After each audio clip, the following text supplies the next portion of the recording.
Hi everyone, I'm Mayank. Today I'll walk you through our submission to the OfficeQA challenge. So first, let's talk about the benchmark itself. So what makes this benchmark interesting isn't how intelligent your model is, it's whether you can build a system that consistently stays accurate, grounded, and honest, even under difficult conditions. Our team finished in the top 3 of Sentient Challenge. In this presentation, I'll explain the engineering decisions that led to that result, about how we reduced hallucinations, deterministic reasoning, and continuously improved the system without introducing regressions. Firstly, it's important to understand the problem. The benchmark contains more than 89,000 pages spanning 50 years of financial data. Every question required the agent to locate the correct document, extract the right values and tables without hallucinating in middle. As you all know, everything ran completely offline inside a sandbox with no internet access. And answers had to exactly match the provided ground truth, so there was no chance of fetching answers. For me, this benchmark is pretty one of the hardest because it's a very diverse benchmark.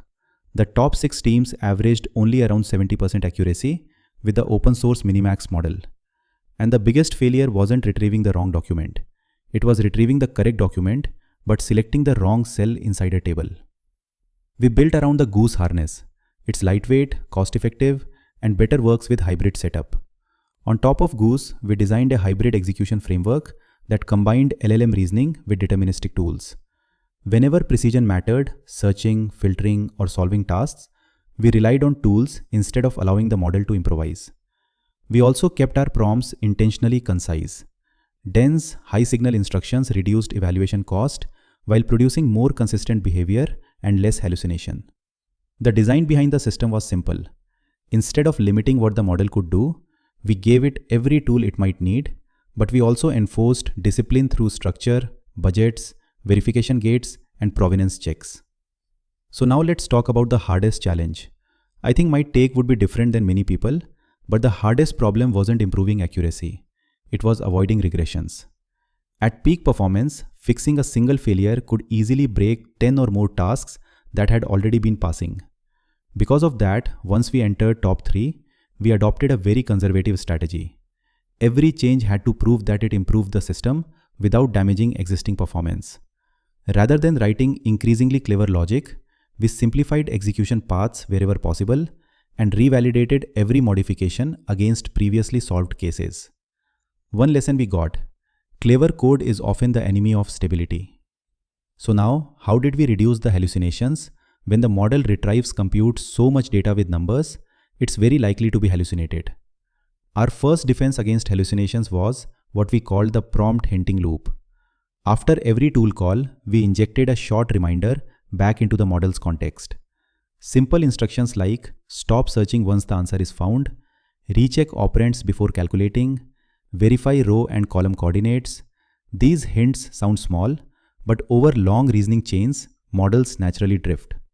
This continuous feedback loop kept the agent focused on completing the task instead of wandering through unnecessary searches or repeated parsing. Our second and probably my favorite mechanism was scene numbers. We maintained a ledger containing every numerical value extracted or generated by our tools.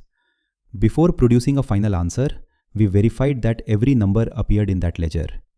If the model introduced a value that had never actually been observed, the answer was rejected immediately.